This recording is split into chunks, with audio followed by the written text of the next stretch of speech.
Hey, Shabbat Shalom, everyone. Happy Sabbath to you. It is Saturday. It's our Shabbat, and we get to spend time with our family, read the word, spend time with the Lord. Really, really awesome time, and blessings to you if you are observing Shabbat today.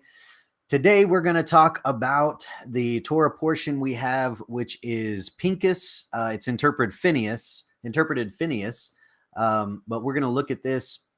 There's the Torah portion for you there. We're going to look at one specific part because obviously, if we dealt with the whole Torah portion, we'd be here all morning. And unfortunately, that's just not something we can do at the moment. So it's, we're going to do the best we can with the time we have. So Shabbat Shalom to my lovely wife, Mary. All right, so let's get started in Numbers 25. All right, really cool story, but a little bit of a head scratcher in some regards. So let's read this, and then we'll talk about what's going on here. So we have Numbers 25. We're going to start in verse 1, even though that's not part of the portion, because we need to get into the point of what's being said here and how things are going down. So it says, while Israel remained in Shittim, the people began to play the harlot with the daughters of Moab. Remember, this is Balaam sending them in, the women, and trying to get them to curse themselves because he couldn't curse them, right? So it says, for they invited the people to the sacrifices of their gods, and the people ate and bowed down to their gods. So Israel joined themselves to Baal of Peor, and the Lord was angry against Israel. And the Lord said to Moses, take all the leaders of the people and execute them in broad daylight before the Lord, so that the fierce anger of the Lord may turn away from Israel. So Moses said to the judges of Israel, each of you slay his men who have joined themselves to Baal of Peor. Okay, so this is the first part. We see this. There's some stuff going on here, and Israel's doing what they do best, and honestly what mankind does best, and rebelling against the Lord, their creator, and serving other gods. So we go forward a little bit, and verse 6 says, then behold, one of the sons of Israel came and brought to his relatives a Midianite woman. In the sight of Moses and in the sight of all the congregations of the sons of Israel, while they were weeping at the doorway of the tent of meeting. Okay, so let's stop there for just a second and let me interpret this for you in English that interpreters are a little too skittish to say, okay? He was openly having fornication with this woman in front of all the congregation and in front of his family and his relatives, while many of the congregation of Israel is weeping about the fact that they're all doing this, okay? This is an open thing that's going on here, okay? And when Phineas, verse 7, the son of Eleazar, the son of Aaron the priest, saw it, he arose from the midst of the congregation and took a spear in his hand, and he went after the man of Israel into the tent and pierced both of them through, the man of Israel and the woman through the body. So the plague on the sons of Israel was checked. Those who died by the plague were 24,000. So we can talk about the plague later, but the idea here is that basically when they saw this act of Phineas, they stopped. Okay, they stopped the fornication. They stopped what they were doing. This is a crazy story. When you read this, maybe your face looks like this guy, right? What is going on here? Well, again, they're prostituting themselves with the daughters of Moab. They are doing it openly in front of the congregation, and Israel is wondering what is going on here. It's like a pride parade, right? All this stuff's going on, and then the righteous people are saying, what is the deal here? And so we have that type of situation going on. But let's look at verse 10, because this seems like a weird situation, but it gets a little stranger in the way that God responds here. It says that then the Lord spoke to Moses saying, so the Lord is speaking here. That's why I put his words in the highlighted parts in purple. Phinehas, the son of Eleazar, or Pinchas, the son of Eleazar, the son of Aaron the priest, has turned away my wrath from the sons of Israel in that he was jealous with my jealousy among them, so that I did not destroy the sons of Israel in my jealousy. Therefore say, behold, I give him my covenant of peace, and it shall be for him and his descendants after him a covenant of perpetual priesthood, because he was jealous for his God and made atonement for the sons of Israel. So what was weird just got weirder, because now we have this guy who killed two people from among the congregation being praised by God, right? So let's look a little bit deeper at the passage. Remember, we can't, I'm just trying to give you one point today. So there's way too much to go into here. There's a lot of cool stuff here, but I underlined here, I will give him the covenant of peace, because that's the key that I want to focus on this morning. So let's look a little bit deeper at this covenant of peace. What is going on here? So that word peace in the passage here is the word shalom. It's written there to the left, kind of. This is what it actually looks like if you were to look at a Torah scroll. This particular word looks like this. This is the passage where it says, I will give him my covenant of peace. The word shalom there, you got the sheen, the lamed, the vav, and the mem make the word shalom. Notice there's something a little strange looking about that, because the vav, the third letter there, looks a little funny. Something's a little off with that. It's a little bit strange. Okay. So let's talk about this, because all of this is pointing, there's no mistakes in the word of God. All of the stuff that's there is there for a reason. And we need to look at this. Okay. Now there may be mistakes in translations and things like that, but this is something that's very deliberate and very significant. So let's look first of all at the vav. That's what that letter is. That third letter is a vav, which literally means a nail or a hook. However, it can also mean a tent peg or a spear. That seems pretty applicable to the story, right? There's a spear there. It's also the number 6. The vav is the number 6. And 6 is the number of man.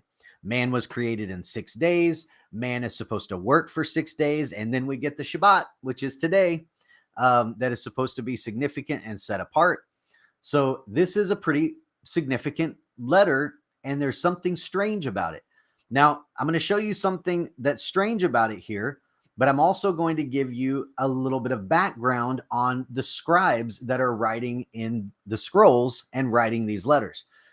There are over 4,000 rules that scribes have to live by when they're copying scripture. But one of those rules is that the letters could not touch. The second one, part of the second rule, is that every letter has to be complete. So you can't do a portion of a letter. Well, I don't know about you, but if I look at the word shalom on the right and I see that vav, full and unbroken, and I look at the scribe writing on the left, it is not full and unbroken. It's actually broken in half. So what is this letter here? And what is the significance of this? Because clearly there's something going on in this passage that we need to understand about the covenant of peace. Shalom, that's this word, but with a broken vav. All right. So what does that tell us? So there's a covenant being established with Phinehas, with Pinchas, but that covenant is not something that was established with the joy that Pinchas would have in establishing the covenant. In other words, his obedience was broken. His shalom was not his own. He was broken in his obedience. This situation was a difficult sacrifice for him. Okay. This was not something that Pinchas did in his own strength. He saw an unrighteous act taking place and he felt like he had to do something about it. He took the spear or the vav and he pierced through these two people that were deliberately, openly sinning in the congregation of God, which, by the way, that was the penalty for what they were doing. He didn't break any laws. He didn't do anything that was inappropriate. Okay. God gives him props for this act because he was the one that kept everybody else from continuing to go down this path. He said when he did this, it turned the plague away from Israel, and they returned to God. Okay. They returned to looking at God and seeing what he wanted them to do. Okay. But it was a difficult sacrifice. There's nothing about this situation that is easy or simple, right? But this was a covenant that was established. It was something that was done that was difficult. And so the Vav in the Hebrew, we get a picture of a broken Vav. Remember, the Vav is the number of man. So this man, Pinchas, when he did this act, he was broken in what he did. He did it with a pure heart, but it hurt him to have to do something like this. The Vav is also the nail or the hook. So it's what attaches us, right, to what's going on here. And we couldn't we couldn't have peace because we were not attached any longer to the commandments of God in this story. We were detaching ourselves from that, and we were going after other gods. As a matter of fact, if you take the letters of Shalom, as I mentioned earlier, you got Shem, Lamed, Vav, and Mem. It literally means, if I give you the definition of every letter here and just make a sentence out of it, you have that peace or shalom comes from destroying the authority that brings chaos. We have a picture here of chaos. Shalom, peace cannot be established unless whatever's going on, that authority of what's happening is destroyed, because it is disrupting the peace of Israel, right? And that's exactly what Pinchas did. And so we see a really cool picture of what's going on here in this sacrifice with the broken Vav. Let me tell you this too. This is the only place in all of Scripture where there is a broken letter like that. This is the only place. So it is done on purpose, and it's done for a reason. Well, let's stop for a second. Let's look back at this verse and look at what the Lord spoke and see if maybe there's more to the story here. The Lord spoke. Here's what Pinchas did. He turned away my wrath from the sons of Israel, in that he was jealous with my jealousy among them, so that I did not destroy the sons of Israel within my jealousy. Therefore say, behold, I give him my covenant of peace, and it shall be for him and his descendants after him a covenant of a perpetual priesthood, because he was jealous for his God and made atonement for the sons of Israel. Okay, so let's look at these items that are mentioned in this speech by God. Okay, he says about Pinchas, number one, he turned away my wrath. Number two, he was jealous with my jealousy. Number three, I give him my covenant of peace. Number four, he is giving him a perpetual priesthood. This covenant of peace will be a perpetual priesthood. Number five, he was jealous for his God. And number six, he made atonement. Okay. By the way, the only time these things take place in this way is in the story of Pinchas and in one other place. And we're going to look at that in just a second. But look at this list here. We have him turning away my wrath. Well, that's pretty awesome. Who else turned away the wrath of God? Think about that. He was jealous with my jealousy. Do you know that the word jealous is never used in the Bible unless it's talking about the jealousy of God? Why?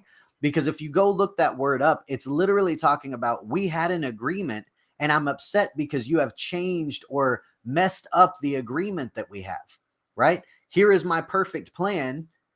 The reason he gets jealous is because I have done everything for you, and yet you're going out here and serving another God, worshiping another God, doing exactly what you told me you wouldn't do. And so, yeah, he gets upset. That I think any of us would, right? And he says that Pinchas has that same sort of heart for the people that God has. That sounds familiar as well. I give him my covenant of peace. Well, we know a mediator that's coming of that covenant. That covenant's also going to be a perpetual priesthood, perpetual meaning forever, right? Well, we know a priest that is forever. And he's going to be jealous for his God. He wasn't jealous for himself. He was jealous for his God, right? Reminds me of someone's words that said, I don't do anything except for what my Father tells me to do. And he made atonement for the people. Wow, that is a pretty significant list. And all of those things point to someone else. And I think you probably already guessed who it was. This is a picture of Messiah. And in the same way that we have Pinchas, who is broken to follow the will of God, even though it's a difficult thing for him to do, to use that spear. We fast forward to Yeshua. Remember him in the garden saying, Father, this is a difficult thing. I don't want to do this, but not my will, yours be done. And he does follow through with that. So we see the Messiah in the story of Pinchas. And even the spear, right? At the very end, when everything was finished, what happens, just so they could tell whether or not he was dead, they pierce his side with that spear. So not only was Yeshua the one providing the judgment of sin, just like Pinchas, but he was also the one that was taking the judgment for our sin. He was the one spearing through sin, but he was also the one taking the spear of the sin. Pretty awesome picture that he gives us. And now I know what a lot of people may be thinking, like, well, this is a crazy story. How in the world could we relate Pinchas, who speared through two people in the camp of Israel, to Yeshua, who would never do anything like that because he came to bring peace, right? Well, remember what shalom, peace, is. It means destroying the authority that's attached to chaos. And sin is what brings chaos and disorder. And so he has to destroy that. But beyond that, let's look at what Jesus himself said. Yeshua says in Matthew 10, he says, do not think that I came to bring peace on earth. Wow, that's a pretty strong statement. I did not come to bring peace, but a sword. Wow, that's an even stronger statement. Maybe a little bit reminiscent of Pinchas, right? Verse 35, for I came to set a man against his father, and a daughter against his mother, and a daughter-in-law against her mother-in-law, and a man's enemies will be the members of his own household.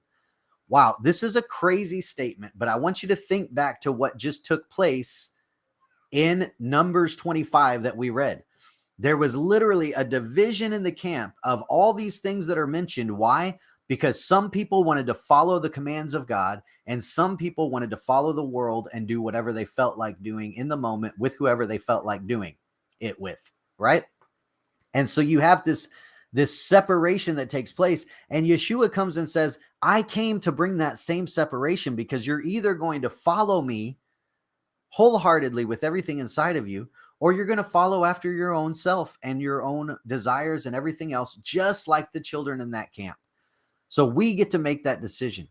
But what a cool story from our Torah portion this week. I hope you understood the correlation and the dots we were connecting there with Pinchas and the Messiah, because it's a beautiful picture of how we don't have anything in the New Testament that wasn't already concealed in the Old Testament.